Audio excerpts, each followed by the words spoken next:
ว่าสิ่งเช่นของอายุผู้ยันด้วยจะเราสอนอะไรจังก็สมาเดครูเวขันจีสัตโตมาไปเงี้ยลิซาลีลิซาหน้าลิซาชอบอย่าไปเงี้ยตรงไปโอ้จะรู้พระชูปีรมาจะเราว่าสิ่งเช่นของอายุต่อผู้ยันด้วยที่บ้านเนี่ยสมาเดครูเวขันจีสัตโตไปเงี้ยลิซาลีกันเนี่ยมาลิซาชอบที่พิเศษด้วยปีสุยจะรู้อารมณ์จุดๆพยายามเนาะตอนนี้ก็ก้าวเงินในเงินเราดีเดน่าวัฒน์ต่อเป็นอะไรจุดีทุกเป็นอะไรจุดต่อจุดีแต่แผ่นพงเอาอยู่ว่ามีต่อสิ่งนี้ตัวปีนี้ยัดแต่ไม่เอากูยาวอยู่ทุเรศกูเวทีอีตอนนี้ก็ก้าวเงินในเงินเราดีมีต่อเปลือยกูชาต่อกงเดนี่จุดีทุกกงเดนี่အဖိုးအလောဖိုးထိုက်သောပလဲကိုတွေ့သောအခါတွား၍မိမိရတတ်သမျှတို့ကိုရောင်းပြီးလင်ထိုပလဲကိုဝယ်လေ၏ကောင်းကင်နိုင်ငံတော်အကြောင်းကိုကျွန်တော်တို့မြင်တွေ့ရဖြစ်ကောင်းကင်နိုင်ငံတော်ကဘယ်လိုမျိုးလဲဆိုတဲ့အရာကိုသခင်ယေရှုခရစ်တော်ကသူရဲ့တပည့်တော်တွေကိုသွန်သင်ထားတဲ့ကြံချက်ဖြစ်တယ်အဲ့တော့ဒီအရာကိုကျွန်တော်တို့လေ့လာခြင်းအပြင်ကောင်းကင်နိုင်ငံတော်ကဘယ်လိုမျိုးလဲเนาะဘယ်လိုသဘောတဘာဝရှိသလဲဆိုတဲ့အရာကိုကျွန်တော်တို့သိနိုင်တယ်ကျွန်တော်တို့အားလုံးကကောင်းကင်နိုင်ငံကိုမျှော်လင့်နေတဲ့သူတွေပဲဖြစ်ကျွန်တော်တို့ခုနဟေဘဲခန်းကြီး73အပြန်အလှန်ဖတ်သွားတယ်ကျွန်တော်တို့မျှော်လင့်နေတဲ့မြို့သစ်เนาะမြို့အသစ်ကိုကျွန်တော်တို့ကမျှော်လင့်တယ်လို့ပြောတယ်ဆိုတော့အဲ့ဒီမြို့သစ်ကဘုရားသခင်အုပ်စိုးမဲ့နိုင်ငံတော်ဖြစ်ဆိုတော့ကောင်းကင်နိုင်ငံတော်လို့လည်းပြောတယ်ဘုရားရဲ့နိုင်ငံတော်လို့လည်းပြောတယ်ဆိုတော့ကောင်းကင်နိုင်ငံတော်ကတဲ့ဒီမှာနော်ဥပမာနှစ်ခုနဲ့သူကပေါ်ပြထားတယ်ပထမကဘာလဲဆိုရင်လေမာဝတ်ထားတဲ့ဘန္နာနဲ့တူတယ်လို့ပြောပါတယ်လူတယောက်ကလမ်းလျှောက်ရင်းနဲ့နော်အလိုလုပ်နေရင်းနဲ့လည်းပြစ်မယ်လေထဲမှာအမတ်မထင်ဒီယတနာကိုတွားပြီးတော့မှရှာတွေ့သူရှာတွေ့တဲ့အခါမှာအရန်အော်သွားတယ်ပေါ့နော်ဒီနေသေးရတဲ့အရာကအမတန်အဖိုးထိုက်တန်တယ်ဆိုတဲ့အရာကိုသူသိတဲ့အခါမှာသူအိမ်ပြန်ပြီးတော့မှသူ့မှာပိုင်ဆိုင်သမျှအရာအလုံးကိုရောင်းချပြီးတော့မှအဲ့ဒီလေကိုဝယ်ဖို့လုပ်တယ်လို့ပြောပါနော်ဆိုတော့ယတနာနဲ့တူတယ်ဘုရားရဲ့ကောင်းကင်နိုင်ငံတော်ကလည်းထိုဒီ၎င်းပဲဖြစ်တယ်အမတန်မှအဖိုးထိုက်တန်ဆိုတော့ကျွန်တော်တို့သိရတယ်ဒီမှာပေါ်ပြထားလို့ပေါ့နော်ဒီလူတယောက်ကဒီယတနာကိုရဖို့အတွက်သူ့မှာရှိသမျှအရာအလုံးကိုရောင်းချပြီးတော့မှအဲ့ဒီယတနာရှိတဲ့လေတွေကိုဝယ်ယူတယ်နော်ဝမ်းမြောက်သောစိတ်နဲ့ဝယ်တယ်လို့ကျွန်တော်တို့တွေ့ရတယ်ဆိုတော့ဘုရားသခင်ရဲ့နိုင်ငံတော်ထဲမှာကျွန်တော်တို့ဝင်စားရဖို့ရအတွက်ကဒီနေ့ကျွန်တော်တို့ပေးနိုင်သမျှအဖို့ခါတွေကျွန်တော်တို့ပေးဖို့ရန်အတွက်လိုအပ်တယ်ကျွန်တော်တို့ရှိသမျှအားလုံးเนาะပေးရင်လေ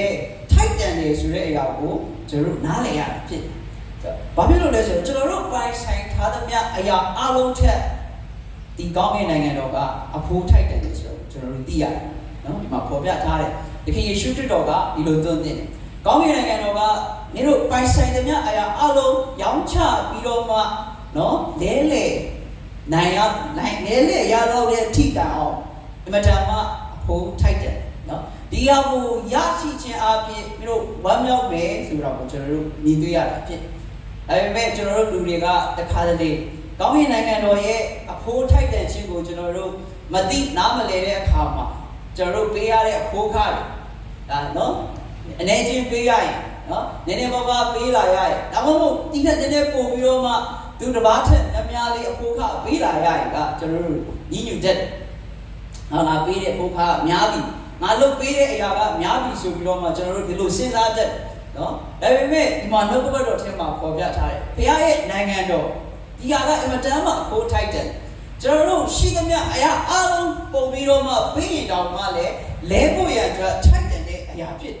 ဆိုတဲ့အရာကိုကျွန်တော်တို့သိရတာဖြစ်နော်ပိုင်ဆိုင်သမျှအရာအလုံးကျွန်တော်တို့ဘာတွေပိုင်တယ်လဲဒီလူလဲအိမ်တွေပိုင်မှာပဲနော် သူရဲ့စီးပွားငန်းတာတွေရှိမှာပဲစုဆောင်ထားတဲ့ပစ္စည်းဥစ္စာတွေရှိတယ်ဆိုတော့ဒီဟာတွေအားလုံးကိုရောင်းချပြီးတော့မှသူရှာဖွေတွေ့ရှိလိုက်တဲ့ဒီယတနာလေထဲမှာဝတ်ထားတဲ့ယတနာကိုသူဝယ်ယူဖို့ရန်အတွက်သူစ조사ခဲ့ဒီလိုပဲကျွန်တော်တို့ယုံကြည်သောသူတွေရဲ့အသက်တာတဲ့အခုကောင်းကင်နိုင်ငံတော်ကဘယ်လောက်ထိအဖိုးထိုက်တန်တယ်လဲဆိုတဲ့အရာကိုကျွန်တော်တို့သိရဆိုရင်ကျွန်တော်တို့ပေးရတဲ့အဖိုးခါကဘာမှမဟုတ်ဘူးဆိုတဲ့အရာကိုကျွန်တော်တို့ခံစားမိမှာဖြစ်တယ်နော်ဖိုးခါလည်းဒီထက်ပိုပြီးတော့မှပေးရှင်တဲ့စိတ်ရှိလာမယ်လို့လည်းယုံကြည်တယ်နော်ဒါကြောင့်ဒီမှာထပ်ပြီးတော့မှဥပမာလေးတစ်ခုကလည်းဘာပြောလဲဆိုရင်နော်ပုံတယ်တယောက်ကလည်းအလွန်အဖိုးထိုက်တန်တဲ့ပလဲကလုံးကိုရှာတယ်တော့သူအဲ့ဒီသူရှာတဲ့ပလဲကိုသူတွေ့တဲ့အခါမှာဆိုရင်သူ့မှာရှိသမျှနော်သူရတတ်သမျှအရာအားလုံးကိုရောင်းချပြီးတော့မှအဲ့ဒီပလဲကိုဝယ်တယ်လို့ပြောတယ်။ဆိုတော့ကောင်းကင်နိုင်ငံတော်ကလည်းအဲ့လိုပလဲလို့ပြောအင်မတန်မှအဖိုးထိုက်တယ်နော်ဒီဖြစ်ဖြစ်နှစ်ခုမှာကျွန်တော်တို့တူညီတဲ့အရာတွေလည်းရှိတယ်နော်ကွာခြားတဲ့အရာတွေလည်းရှိတယ်ဆိုတော့တူညီတဲ့အရာကဘာလဲဆိုရင်နေရောက်လုံးကပိုင်ဆိုင်တာရှိသမျှနော်ရတတ်သမျှရှိသမျှပစ္စည်းဥစ္စာတွေအားလုံးကိုရောင်းချပြီးတော့မှဝယ်ယူတယ်ဆိုတဲ့အရာကိုကျွန်တော်တို့မြင်တွေ့ရတယ်ဆိုတော့ဘုရားရဲ့နိုင်ငံတော်ကကျွန်တော်တို့အဖို့ခါတွေပေးရတဲ့အခါကျွန်တော်တို့တော့များသွားပြီဆိုတဲ့အရာမရှိလဲလဲရတဲ့အခါမှာအဖို့ခပေးရတဲ့အခါမှာတော့မှအင်မတန်မှဝမ်းမြောက်စရာကောင်းအောင်ဒီနေ့ထိုက်တန်တဲ့အရာဖြစ်တယ်ဆိုတော့ကိုကျွန်တော်တို့သိရတာဖြစ်တယ်။ဒါကြောင့်ဒီမှာမတူညီတဲ့ချက်ကတော့ပထမပုံမှာလေထဲမှာရှာတွေ့တဲ့နော်လူကတော့ဘယ်သူဆိုတာကိုမဖော်ပြထားဘူး။သူကမတော်တဆရှာဖွေတွေ့ရှိသွားတဲ့ဒါကိုကျွန်တော်တို့သိရဆိုတော့ဒုတိယပုံမှာကျွန်တော်ပလဲရှာတဲ့လူကတော့ပုံတယ်ဖြစ်တယ်လို့ပြောတယ်ပုံတယ်လို့ပြောတဲ့အခါမှာသူကတော့ယတနာအကြောင်းကိုသူသိတယ်ဆိုတော့ဒီလိုဝါချားမှုလေးရှိတယ်ဆိုတော့ဒါကကျွန်တော်တို့ဘာကိုဖော်ပြတယ်လဲဆိုရင်တော့ဘုရားသခင်ရဲ့နိုင်ငံတော်ကိုတကူတကနော်တန်ဖိုးထိုက်တယ်လေဆိုတဲ့အရာကိုသိလို့ရှာဖွေတဲ့သူလည်းရှိတယ်နော်ဒါပေမဲ့လည်းမရှာပေမဲ့လည်းနော်မတော်တဆတွေ့ရှိသွားတတ်တဲ့ဘုရားသခင်ရဲ့ပေါ်ပြပေးခြင်းကျေးဇူးတော်အားဖြင့်ဒီနေ့ရရှိသွားနိုင်တဲ့သူတွေလည်းရှိတယ်ဆိုတော့ကိုကျွန်တော်တို့သိရနော်ဘုရားသခင်ရဲ့ကျေးဇူးတော်ကကြီးတယ်ဆိုတော့ကိုလည်းကျွန်တော်တို့နားလည်ရဖြစ်တယ်ဆိုတော့ဒီနေရာမှာဒီပုံဥမှာကကျွန်တော်တို့ကိုဘာပြောလဲဆိုရင်ဘုရားသခင်ရဲ့ကောင်းကင်နိုင်ငံတော်ကအင်မတန်မှအဖို့ကြီးမားတယ်ဆိုတဲ့အရာကိုကျွန်တော်တို့ကိုပြောပြနေတာဖြစ်တယ်ကျွန်တော်တို့ကိုသွန်သင်ပေးနေတာဖြစ်တယ်ဆိုတော့ဒီကောင်းကင်နိုင်ငံတော်အဖို့ကြီးမားဖို့နော်အင်မတန်မှအဖို့ထိုက်တန်တဲ့အရာကိုကျွန်တော်တို့ဒီတမန်ကျမ်းစာတွေကနော်တမန်ဟောင်းထဲမှာဘုရားသခင်အသုံးပြုခဲ့တဲ့လူတွေအားလုံးကသိရှိနားလည်ဆိုတော့ကျွန်တော်တို့လေ့လာတဲ့အခါမှာတွေ့ရနော်ကျွန်တော်တို့အာဗြဟံကိုကြည့်မယ်ဆိုရင်လည်းနော်ဘုရားသခင်ရဲ့နိုင်ငံတော်ဘုရားသခင်အတူရှိခြင်းလို့ကျွန်တော်တို့ပြောလို့ရနော်နိုင်ငံတော်ထဲမှာဘုရားသခင်အုပ်စိုးတဲ့နိုင်ငံတော်ထဲမှာကကျွန်တော်တို့ဘုရားသခင်နဲ့အတူနေရမှာဖြစ်တယ်ဆိုတော့ဘုရားသခင်နဲ့အတူရှိခြင်းအရာနော်ဘုရားရဲ့အုပ်စိုးခြင်းအောက်မှာနေထိုင်ရတဲ့အရာကဘယ်လောက်ထိအဖို့ထိုက်တန်တယ်လဲဆိုတော့ကိုသူနားလေသူသဘောပေါက်သူသဘောပေါက်တဲ့အတွက်ဘုရားသခင်ကသူ့ကိုနော်မင်းရဲ့တူဒီတော်သားကိုသူ့ကိုပူဇော်ပါနော်သူ့ကိုပေးပါလို့တောင်းတဲ့အခါမှာဆိုရင်လေအာဗြဟံကမငြင်းဘူးပေးရတဲ့ဖိုးခါကထိုက်တန်တယ်ဆိုတော့ကိုသူနားလေနော်ဆိုတော့ကောင်းကြီးပေးတဲ့ဘုရားသခင်ကသူပဲပြန်ပေးတယ်သူပဲရုပ်သိမ်းတယ်သူပဲပြန်ပေးနိုင်တယ်ဆိုတော့ကိုလေသူနားလေသဘောပေါက်တယ်နော်ဆိုတော့ဒါကြောင့်သူပေးနိုင်ဆိုတဲ့အရာကိုကျွန်တော်တို့သိရနော်ဆိုတော့ဒီမှာအာဗြဟံကလည်းဘုရားရဲ့ကောင်းကင်နိုင်ငံတော်နော်ဘုရားရဲ့အတူရှိခြင်းကဘယ်လောက်ထိရေးကြီးတယ်ဘယ်လောက်ထိအဖို့ထိုက်တယ်လဲဆိုတဲ့အရာကိုသိရှိတယ်ဆိုတော့ကျွန်တော်တို့မြင်တွေ့ရနော်နောက်ပြီးတော့မှဒီနေ့ကျနာမည်ကြီးတဲ့လူတွေမောရှေဆိုရင်လည်းထုံနေတော့ကောင်းပဲနော်ဘုရားသခင်ကသူ့ကိုသူ့ရဲ့ဣသရေလလူမျိုးတွေရဲ့နော်ဘယ်လိုပြောရမလဲကွန်ပလိန်တက်တဲ့အရာတွေပေါ့နော်အပြစ်တင်ညှိညူတဲ့အရာတွေကြောင့်ဘုရားသခင်ကဒီလူတွေကိုတော့ခါနန်ပြည်ထဲကိုမင်းပဲခေါ်သွားလိုက်တော့ငါကတော့မလိုက်တော့ဘူးဆိုပြီးတော့မှပြောခဲ့အဲ့ဒီအခါမှာမောရှေကလည်းဘုရားသခင်အတူပါရှိခြင်းကဘယ်လောက်ထိအရေးကြီးတယ်လဲနော်ဘုရားသခင်ရဲ့အုပ်စိုးမှုအောက်မှာနေထိုင်ခွင့်ရခြင်းကဘယ်လောက်ထိအဖို့တန်လဲဆိုတော့ကိုသူသိသူကဘုရားသခင်စီကိုပြန်ပြောတယ်နော်ဘုရားကိုလိုမပါဘူးဆိုရင်ကျွန်တော်တို့ကိုမလွတ်ပါနဲ့ကိုလိုမပါဘူးဆိုရင်ကျွန်တော်တို့မသွားဘူးဆိုပြီးတော့မှမောရှေကပြန်ပြီးတော့မှတောင်းလျှောက်ခဲ့ဘုရားသခင်ရဲ့အတူပါရှိခြင်းကို သူတို့စာငတ်သူတို့တန်ဖိုးထားတယ်နော်ဘုရားသခင်အတူပါရှိဖို့ရအတွက်သူတို့ပေးနိုင်တဲ့များအရာအားလုံးပေးဖို့ရအတွက်လည်းဆန္ဒရှိတယ်ဆိုတဲ့အရာကိုကျွန်တော်တို့နားလည်ရတယ်နော်သိရဆိုတော့နောက်ပြီးတော့မှဒါဝိမင်းကြီးလည်းထုံနည်းလည်းကောင်းပဲသူကဘုရားသခင်စီမှာနော်ပြစ်မှားအောင်ဘုရားသခင်ကိုပြစ်မှားမိတယ်နော်ဒါတော့သူရဲ့မိမနဲ့ပြစ်မှားမိတဲ့အခါမှာလည်းသူဆုတောင်းတယ်ကိုရောဘုရားသခင်ကျွန်တော်မားပါပြီနော်ကိုရောရဲ့ဝိညာဉ်တော်ကိုကျွန်တော်စီကနေမှမယုတ်သိမ်းပါနဲ့ဘုရားသခင်အတူပါရှိခြင်းကသူ့အတွက်ကောင်းကြီးဖြစ်တယ်ဆိုတော့ဒါကိုသူနားတယ်သူပိုင်ဆိုင်တဲ့အများကြီးပဲရှင်ဘရင်ဖြစ်တယ်နော်တော့လက်ညှိုးထွန်ရလက်ညှိုးညွန်ရရေဖြစ်နိုင်တဲ့သူဖြစ်တယ်နော်ပြီးတော့မှစစ်အောင်တဲ့ဘရင်လည်းဖြစ်တယ်နော်သူများမိမကိုယူယုံတာမှာကနော်ဆိုတော့အခြားသောသူတွေရဲ့နော်မျိုးသမီးတွေကိုလည်းသူ့ရဲ့အာဏာနဲ့တိမ့်ပိုက်ရင်လည်းတိမ့်ပိုက်လို့ရနိုင်ဒါပေမဲ့သူ့ရဲ့အောင်မြင်ခြင်းသူ့ရဲ့အသက်တာကျွယ်ဝခြင်းအရာကဘုရားသခင်အတူပါရှိခြင်းဖြစ်တယ်ဆိုတော့သူနားတယ်ဆိုတော့သူ့ရဲ့စီးစိမ်တွေအားလုံးပြုတ်ပြီးပြုတ်သွားပါစေနော်ဆွလွတ်လိုက်ရရင်ဆွလွတ်လိုက်ရပါစေသူလိုချင်တဲ့အရာသူစားမဲ့တဲ့အရာကဘုရားသခင်သူနဲ့အတူရှိဖို့နော်တရှင်တော်ဝိညာဉ်တော်ကိုမယုတ်သိမ်းပေးပါနဲ့ဆိုပြီးတော့မှဒါဝိမင်းကြီးကလည်းတောင်းဆိုခဲ့တယ်ဆိုတဲ့အရာကိုကျွန်တော်တို့မြင်တွေ့ရဒါတော့ဘုရားသခင်ရဲ့ကောင်းကင်နိုင်ငံတော်ကအမတန်မှအဖို့ထိုက်တန်တဲ့အရာတစ်ခုဖြစ်တယ်ဆိုတော့ကိုကျွန်တော်တို့သိနားလည်ထားဖို့ရအတွက်အမတန်အရေးကြီးတာဖြစ်ပါဘောနော်ဆိုတော့ခြားသောသူတွေလည်းအများကြီးရှိတယ်ဆိုတော့ဓမ္မသစ်ထဲမှာလည်းကျွန်တော်တို့ပြန်ပြီးတော့မှကြည့်မယ်ဆိုရင်ဓမ္မသစ်ထဲမှာလည်းတမန်တော်တွေတပည့်တော်တွေကနော်သခင်ယေရှုခရစ်တော်နဲ့အမင်းဖြစ်လုပ်ကြနော်ဆိုတော့သခင်ယေရှုခရစ်တော်ကပြောတယ်နော်ငါကြောင့်ငါအတွက်မိမိတို့ရဲ့အိမ်မိမိတို့ရဲ့နော်လေယာတွေမိမိတို့ရဲ့တာမယားတွေကိုမစွန့်တဲ့သူကကောင်းကင်နိုင်ငံတော်နဲ့မထိုက်တန်ဘူးနော်တော့ဘုရားပြောတဲ့အခါမှာပေတရုတို့ကပြောတယ်ကိုရောကျွန်တော်တို့ကကိုရောအတွက်ကျွန်တော်တို့ရဲ့အိမ်တွေကျွန်တော်တို့ရဲ့အလုပ်တွေကျွန်တော်တို့ရဲ့စီးပွားရေးတွေနော်အားလုံးကိုစွန့်ခဲ့ပြီးတော့မှကိုရောနောက်ကိုလိုက်ခဲ့တယ်ကျွန်တော်တို့ဘာတွေရမလဲဆိုပြီးတော့မှမေးခဲ့ဆိုတော့အဲ့ဒီခါမှာသခင်ယေရှုခရစ်တော်ကပြောလဲဆိုရင်သူကြောင့်နော်ကိုပိုင်ဆိုင်ထားတဲ့အရာတစ်ခုခုကိုစွန့်လွတ်တဲ့သူကနော်အစတရားသောကောင်းကြီးမင်္ဂလာနဲ့ထာဝရအသက်ကိုခံစားရရှိမယ်ဆိုပြီးတော့မှပြန်ပြီးတော့မှဖြေချခဲ့တာဖြစ်တယ်ဆိုတော့ဒီဟာဘုရားသခင်ရဲ့နိုင်ငံတော်အတွက်ကျွန်တော်တို့တွေဆွတ်လွတ်ခြင်းဘုရားသခင်ရဲ့နိုင်ငံတော်အတွက်ဘေးဆက်ခြင်းတနည်းပြောရမယ်ဆိုရင်ဘုရားသခင်ရဲ့နိုင်ငံတော်ကိုရရှိဖို့ရန်အတွက်ကျွန်တော်တို့ပေးရတဲ့အဖို့ခါကဘာမှမဟုတ်ဘူးဆိုတဲ့အရာနော်ကျွန်တော်တို့ပေးရတဲ့အတွက်ကျွန်တော်တို့စီမှာဆုံးရှုံးသွားတယ်လို့ကျွန်တော်တို့မြင်ရတယ်ခံစားရပေမဲ့လည်းကျွန်တော်တို့ပြန်ရမယ့်အရာကကျွန်တော်တို့ပေးတာထက်ပိုပြီးတော့မှအဆပေါင်းများစွာတာလွန်နေဆိုတဲ့အရာကိုဒီနေ့ပြောပြချင်တာဖြစ်ပါတယ်ဒါကြောင့်ကျွန်တော်တို့ဘုရားရဲ့နိုင်ငံတော်ကအမတန်မှကျွန်တော်တို့အတွက်ပိုးထိုက်တဲ့ယတနာဖြစ်တယ်နော်ကျွန်တော်တို့ရှိသမျှအရာအလုံးကိုရောင်းပြီးတော့မှဘုရားသခင်အတွက်ပေးလူတယ်ဆိုရင်ကျွန်တော်တို့ဘုရားရဲ့နိုင်ငံတော်ထဲမှာကျွန်တော်တို့နော်အမတန်မှပိုးထိုက်တဲ့ဒီယတနာကိုကျွန်တော်တို့ပိုင်ဆိုင်ရရှိမှာဖြစ်တယ်ဒါကြောင့်တမန်တော်ခေနော်ကနဦးအသင်းတော်ကကျွန်တော်တို့တမန်တော်ခန်းကြီး1မှာဖော်ပြထားသလိုပဲတို့တွေပြောင်းလဲတယ်နော်တရှင်တော်ဝိညာဉ်တော်တို့ပေါ်မှာအုပ်ဆိုးတဲ့အခါမှာလွန်မိုးတဲ့အခါမှာတို့တွေဘာလုပ်လဲဆိုရင်တို့ပိုင်ဆိုင်ထားသမျှအရာအလုံးကိုရောင်းပြီးတော့မှတပည့်တော်တွေရဲ့ရှေ့မှာတမန်တော်တွေရဲ့ရှေ့မှာချတယ်လို့ပြောတယ်တို့ထဲမှာလိုတော်သူမရှိဘူးနော်အကုန်လုံးချင်းချင်းဝေမျှဘေးကံပြီးတော့မှသုံးဆွဲကြဒါကဘာလဲဆိုရင်တို့ဘုရားသခင်ရဲ့နိုင်ငံတော်ကဘလောက်ထိအဖို့ထိုက်တယ်တို့တို့ဘလောက်ထိတန်ဖိုးကြီးလဲဆိုတော့ကိုတို့သဘောပေါက်သွားတဲ့အရာကိုကျွန်တော်တို့နားလည်ရဒါကြောင့်သူတို့တွေရှိသမျှအားလုံးကိုဆုတ်ပြီးတော့မှဘုရားအတွက်ပဲဆိုပြီးတော့မှဘေးလူပြီးတော့မှအသက်ရှင်ခဲ့ကြတယ်ဘုရားရဲ့ကောင်းကင်နိုင်ငံတော်ကိုသူတို့လဲလှယ်ပြီးတော့မှယူခဲ့ကြတယ်ဆိုတဲ့အရာကိုကျွန်တော်တို့မြင်တွေ့ရတာဖြစ်ပါเนาะဆိုတော့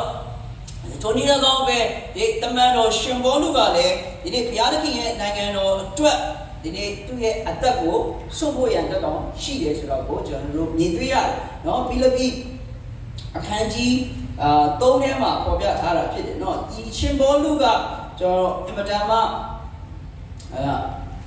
ှအတူယူစရာကောင်းတဲ့ပုဂ္ဂိုလ်เนาะကျွန်တော်တို့ဘုရားသခင်တကယ်အသုံးပြုခဲ့တဲ့သူဖြစ်တယ်ပေါ့เนาะအမတန်မှလည်းအားကြရတယ်เนาะသူ့ကိုသူ့ရဲ့သက်တာအတိုင်းရှောက်နိုင်ဖို့ရန်အတွက်ကတော့အများကြီးကျွန်တော်တို့စူးစမ်းဖို့လည်းလိုအပ်တယ်ပေါ့เนาะဆိုတော့အတူယူပြီးတော့မှတွားနိုင်ဖို့ရန်အတွက်စူးစမ်းနေတယ်ပေါ့เนาะဆိုတော့ဖိလိပ္ပိခန်းကြီး3 ကျွန်တော်တို့ဘိုက်ကြီးရှစ်ကိုးမှာရှင်ဘောလူကဘာပြောလဲဆိုရင်တော့နော်ထိုမြတ်မကငါ၏သခင်ယေရှုခရစ်ကိုတည်တော်ပညာသည်အဘယ်မျှလောက်မျက်တီကိုထောက်၍ခတ်သိမ်းသောအရာတို့ကိုရှုံးစေသောအရာကဲ့သို့ငါထင်မှတ်တယ်လို့ပြောတယ်ယေရှုခရစ်တော်ကိုတည်တဲ့ပညာဘလောက်ထိမြတ်တယ်နော်ဘလောက်ထိအဖိုးထိုက်တယ်လဲဆိုတဲ့အရာကိုထောက်ပြီးတော့မှသူ့ရဲ့နော်အကျိုးခတ်သိမ်းသောအရာနော်အရာအလုံးသူနဲ့ဆက်ဆိုင်တဲ့အရာသူ့ရဲ့စီးပွားရေးတွေသူ့ရဲ့သက်တွေသူ့ရဲ့ဘဝနော်သူ့ရဲ့အနာဂတ်ပြောရအောင်ပေါ့နော်ဆိုတော့အရာအလုံးနော်ဒါတွေအလုံးကိုသူကရှုံးစေတဲ့အရာဖြစ်တယ်လို့ပြောတယ်နော်ဆိုတော့စဉ်းစားကြည့်ဘယ်လောက်ထိဘုရားရဲ့နိုင်ငံတော်အတွက်သူဘယ်လောက်ထိဝန်တာရှိတယ်လဲတော့သခင်ယေရှုခရစ်တော်ကိုတည်တဲ့ပညာဘယ်လောက်မြတ်တယ်ဆိုတော့သူနော်ဘယ်လောက်ထိတန်ဖိုးထားတယ်လဲဆိုတဲ့အရာကိုကျွန်တော်တို့မြင်တွေ့ရတာဖြစ်တယ်နော်ဆိုတော့ခတ်သိမ်းသောအရာအလုံးကိုရှုံးစေတဲ့အရာလို့သူထင်မှတ်တယ်လို့ပြောပါနော်ဆိုတော့ကျွန်တော်တို့ရောအဲ့ဒါလို့ထင်ပြီလားနော်ယေရှုခရစ်တော်ကိုတည်တဲ့ပညာကအရာကိုထူးမြတ်လွန်တဲ့အတွက်နော်ယေရှုခရစ်တော်နဲ့အတူနေဖို့ယေရှုခရစ်တော်ထဲမှာကျွန်တော်တို့အသက်ရှင်ဖို့ရန်အတွက်ပေါ့နော်ယေရှုခရစ်တော်ကိုဆွဲလန်းနိုင်ဖို့ရန်အတွက်ကျွန်တော်တို့ဒီလိုထင်ပြီလားပေါ့နော်ကျန်တဲ့အရာတွေကကျွန်တော်တို့ကိုရှုံးစေတဲ့အရာဖြစ်တယ်လို့ကျွန်တော်တို့ဒီလိုခံစားပြီလားထင်ပြီလားကျွန်တော်တို့လဲဖို့အတွက်ရှင်သစ်ရှိပြီလားကျွန်တော်တို့ပြန်ပြောမှရှင်ချေဖို့ရန်အတွက်အားပေးချင်တာဖြစ်တယ်နော်ဆိုတော့နှစ်ချင်းစရာယောဟန်ကလည်းနော်သူကလည်းယေရှုခရစ်တော်ကိုသူတွေ့မြင်တဲ့အခါမှာသူပြောခဲ့နော်ထိုသခင်ကသူ့ဘဝချင်းရှိရမယ်ငါမူက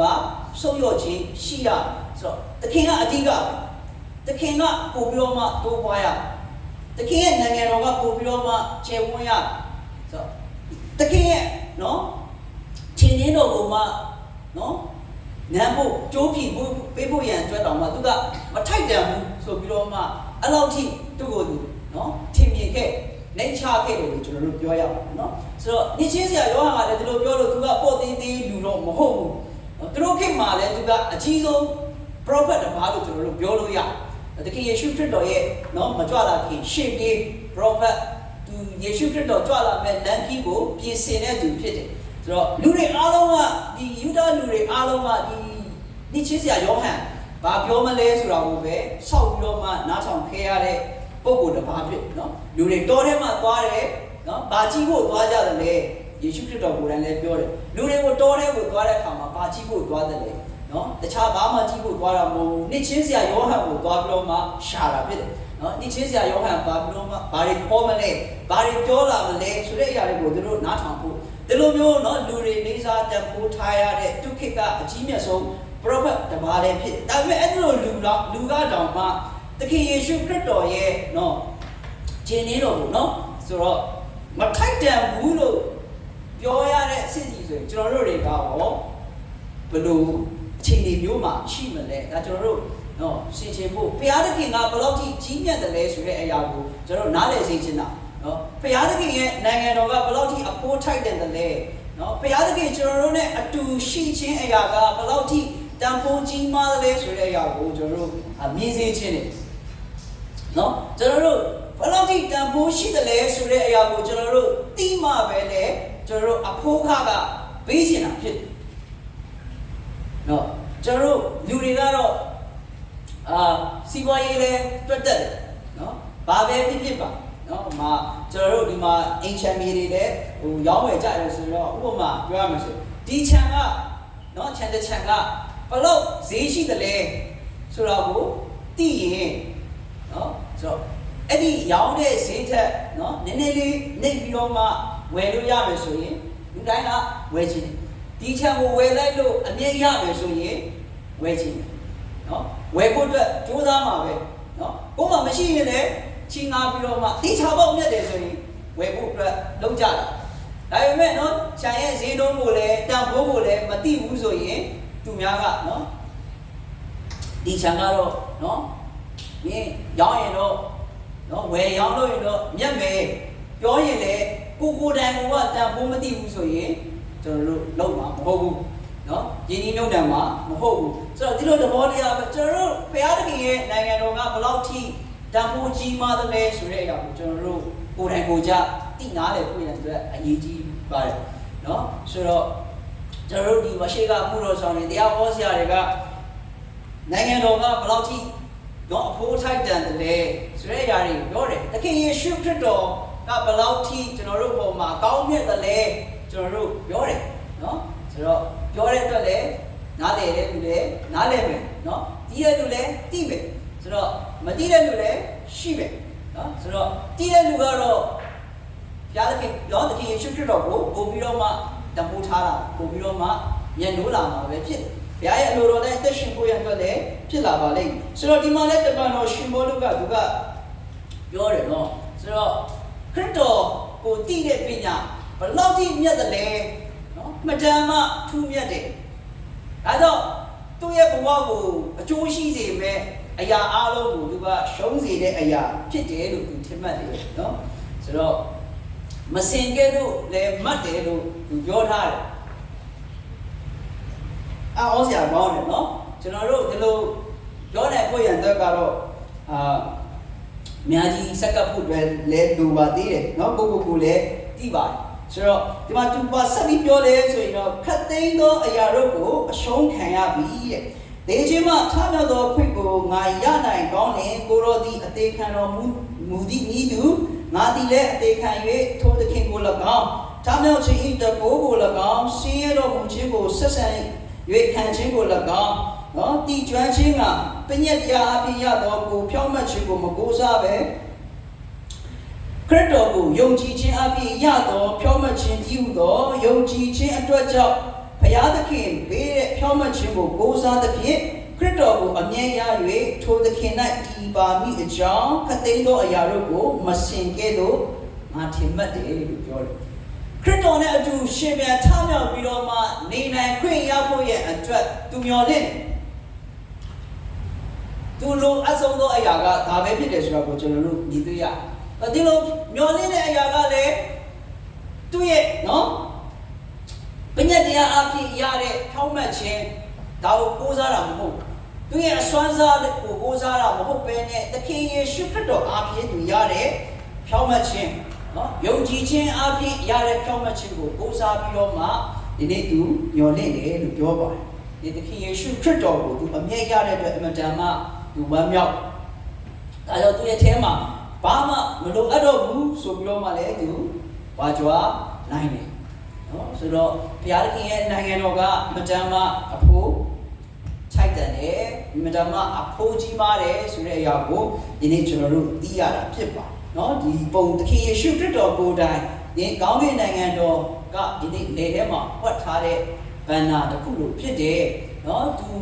ဒီဟာကိုမြင်တွေ့လိုက်တဲ့သူကတော့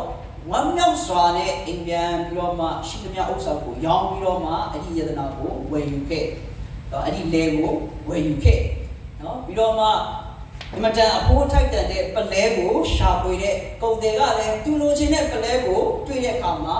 သူ့မှာရှိသမျှအရာအလုံးကိုရောင်းပြီးတော့မှအဲ့ဒီပလဲကိုဝယ်ယူခဲ့ဒါကြောင့်ကျွန်တော်တို့ဘုရားသခင်ရဲ့နိုင်ငံတော်ကအဲ့ဒီဖွက်ထားတဲ့ယတနာလိုပါပဲနော်ကုန်တယ်ကြီးရှာတဲ့အင်မတန်အဖိုးထိုက်တန်တဲ့ပလဲတစ်လုံးလိုပဲကျွန်တော်တို့စီမှာရှိသမျှအရာအလုံးနဲ့လဲလှယ်ရင်တောင်မှကျွန်တော်တို့ဘက်ကဝမ်းမြောက်ရမယ့်ယတနာတွေဖြစ်ပါတယ်ဆိုတော့အဲ့လောက်ကြီးအဖိုးထိုက်တန်တဲ့အရာတွေဖြစ်တယ်ကျွန်တော်တို့အတွက်အင်မတန်မှတမိုးကြီးမားတဲ့အရာဖြစ်တယ်ဒီဟာကိုဘုရားသခင်ကဒီနေ့ကျွန်တော်တို့ကိုပေးခဲ့ကျွန်တော်တို့နဲ့ထိုက်တန်လို့တော့မဟုတ်ဘူးကျွန်တော်တို့လူသားတွေအတွက်ဒီနေ့ဖခင်သခင်ကနော်ဒီလောက်ထိတန်ဖိုးကြီးမားတဲ့အရာကိုဒီနေ့လူသားတွေကိုချစ်လို့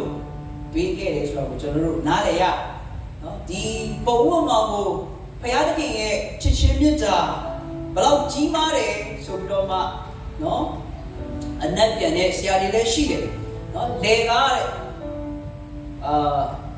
လေကဘာကိုရည်ညွှန်းတယ်ဆိုရင်တော့ဒီလောကကို ဒီညွှန်းတယ်လို့ပြောတယ်နော်ဆိုတော့ဒီလေထဲမှာဖွက်ထားတဲ့ယတနာကကျွန်တော်တို့ဘုရားသခင်ရဲ့လူသားတွေဖြစ်တယ်လို့လည်းအဓိပ္ပာယ်ခေါ်ကြတယ်အဲတော့ဘုရားသခင်ရဲ့လူဘုရားသခင်အမတန်မှတန်ဖိုးထားတဲ့လူတွေကိုနော်ရွေးယူနိုင်ဖို့ရအတွက်ဘုရားသခင်ကသူ့မှာရှိသမျှသောအရာတပါးသီးသောသားတော်ကိုသူပေးပြီးတော့မှဒီလေဒီဖြစ်တဲ့ဒီလောကကိုသူရွေးနှုတ်ခဲ့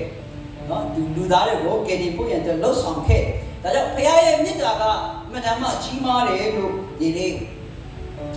ပြောနော်ဝေငါကြတဲ့သူတွေလည်းရှိတယ်ဒါပေမဲ့ပုံဥပမာရဲ့ဆိုလိုရင်းကတော့ကျွန်တော်တို့ဘုရားရဲ့နိုင်ငံတော်ဘုရားသခင်ရဲ့အတူရှိခြင်းအရာကဒီနေ့ဘယ်လောက်ထိအဖို့ထိုက်တယ်လဲဆိုတဲ့အရာဖြစ်တယ်နော်ဒါကြောင့်ဒီပုံဥပမာတွေထဲကနေမှကျွန်တော်တို့ယူလို့ရတဲ့သင်ခန်းစာတစ်ခုကဘာလဲဆိုရင်ကျွန်တော်တို့တက်တာထဲမှာဒီနေ့จิตသုံးဖို့ရန်အတွက်ပေါ့နော်จิตသုံးနိုင်တဲ့အရာတစ်ခုကဘာလဲဆိုရင်ကျွန်တော်တန်ဖိုးရှိတဲ့အရာတစ်ခုကိုရရှိဖို့ရန်အတွက်ကျွန်တော်တို့ထိုက်တန်တဲ့အဖို့ကတစ်ခုကိုတော့ကျွန်တော်တို့ပေးရမယ်ဆိုတဲ့အရာကိုကျွန်တော်တို့နားလည်ရနော်ဒါကြောင့်ဒီနေ့ဘုရားသခင်ရှိခိုးတဲ့မှာအမတန်မှအဖို့ထိုက်တန်တဲ့အရာတစ်ခုကိုကျွန်တော်တို့ရရှိခဲ့ပြီးပြီဖြစ်တယ်ဆိုတော့ဒီအရာအတွက်ကျွန်တော်တို့ဘာတွေပေးပြီးပြီလဲကျွန်တော်ပြန်ပြီးတော့မှစဉ်းစားစီချင်ရအောင်ပေါ့နော်ဆိုတော့နောက်ဆုံးကျမ်းချက်တစ်ချက်ဖတ်လို့လေနော်ဒါကကျွန်တော်တို့နှစ်ကောအခန်းကြီး6မှာဖြစ်ပါတယ်ကောရိန္သုဩဝါဒစာဒုတိယဆောင်ခန်းကြီး6နော်ခန်းကြီး6ပိုင်းငယ်1အဲ့ဒီမှာဘာပြောလဲဆိုရင်ဒီတို့ဒီဘုရားသခင်ဤယေရှုတော်ကိုအကျိုးမဲ့မခံကြနိုင်ဘူးငါတို့ဒီအမှုတော်ကိုဆောင်ရွက်တော်သူချင်းဖြစ်၍ဒီတို့ကိုလို့ဆိုပေးဆောင်ကြ၏လို့ပြောတယ်ဘုရားသခင်ရဲ့ယေရှုတော်ကိုအကျိုးမဲ့မခံပါနဲ့လို့ပြောပါတယ်ဘုရားသခင်ကတော့ယေရှုပြန်ပြီးတော့မှတုတ်ပြန်တာကိုမျှော်လင့်တာတော့မဟုတ်ဒါပေမဲ့ကျွန်တော်ဘက်ကယေရှုတည်တတ်တဲ့နှလုံးသားနဲ့ဘုရားသခင်ရဲ့ယေရှုတော်ကိုပြန်ပြီးတော့မှတုတ်ပြန်တက်ဖို့ရန်အတွက်အရေးကြီးပါတယ်ဆိုတော့ယေရှုတည်တတ်တဲ့နှလုံးသားကိုဘုရားသခင်ကနစ်သက်ပါတယ်ယေရှုတင်တဲ့စိတ်နဲ့ပူဇော်တဲ့ရစ်ကိုလည်းဘုရားသခင်ကနစ်သက်တယ်နော်ဘုရားသခင်အလိုရှိတယ်အဲကြောင့်နောက်ဘက်တော်ထဲမှာကျွန်တော်တို့ကိုအများဆုံးတုံတင်တဲ့အရာကနော်မပေးမနေရမလို့ပေးရတာမျိုးမဟုတ်ဘူးเนาะစေတနာစိတ်နဲ့ယေရှုတည်တဲ့စိတ်နဲ့เนาะကျွန်တော်တို့လူဖို့ရန်ကျွန်တော်တို့ဘေးကဖို့ရန်အတွက်တိုက်တွန်းတယ်เนาะဘုရားသခင်အတွက်ကျွန်တော်တို့အမှုဆောင်ဖို့ရန်အတွက်ဒီနေ့တိုက်တွန်းတယ်เนาะသွန်သင်တယ်ဒါကြောင့်ဒီမှာပေါ်ပြထားပါတယ်ဘုရားရဲ့ယေရှုတော်ကိုကျွန်တော်တို့အကျိုးမဲ့